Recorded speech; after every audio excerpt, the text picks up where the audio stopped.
נובמבר 2013 השתחררתי. עד אז הגבילו אותנו, עכשיו אפשר לדבר. בתפקידי כאלוף הפיקוד עבדתי עם הפלסטינאים די צמוד, עם מה שנקרא מנגנוני הביטחון שלהם. והגענו לרמת תאום מבצעי גבוה מאוד, ותאום מודיעיני גבוה מאוד.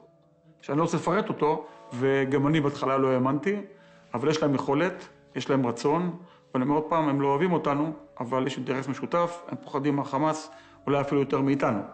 ולכן זה עובד. עכשיו, את הדבר הזה צריך לתרגם למשהו מדיני, שלצערי לא תורגם. אני רציתי לראות בעיניים איך זה מתנהל בצד השני. ונכנסתי באחד הלילות לרמאללה, בלבוש אזרחי, בלי מאבטחים, בלי נשק.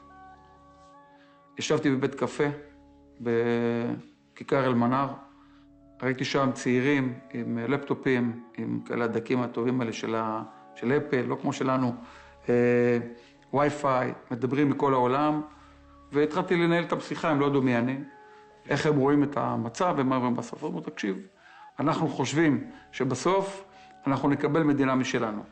זאת האספירציה שלהם. שאלתי אותם על המצב, איך הם חיים היום וכו' וכו', הוא אומר, אין ספק שהמצב ישתפר, אבל זה לא מספק אותנו. זאת אומרת שאני בעד שלום כלכלי, אם זה היה מספיק, וזה לא מספיק.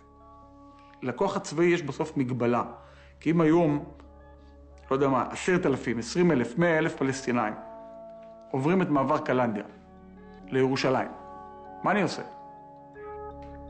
אתה עומד ויורה בהם? נניח שתמצא את אלוף הפיקוד שייתן את ההוראה לראות. אתה חושב שהוא עם מג"דים שיראו? אני חושב שלא. עכשיו, האם דבר כזה יכול לקרות?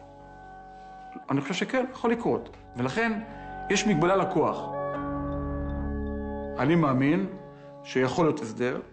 אני מאמין שההסדר הזה מצריך פשרות בשני הצדדים, אבל זה פשרות שניתן לחיות איתן, מכיוון שהאלטרנטיבה של שני הצדדים היא הרבה הרבה הרבה פחות טובה. ואם מישהו יגיד לי שאנחנו הפכנו עד היום כל אבן בשביל להביא את השלום, אני אומר לו שזה לא נכון. לא הפכנו כל אבן, רק חלק מהאבנים.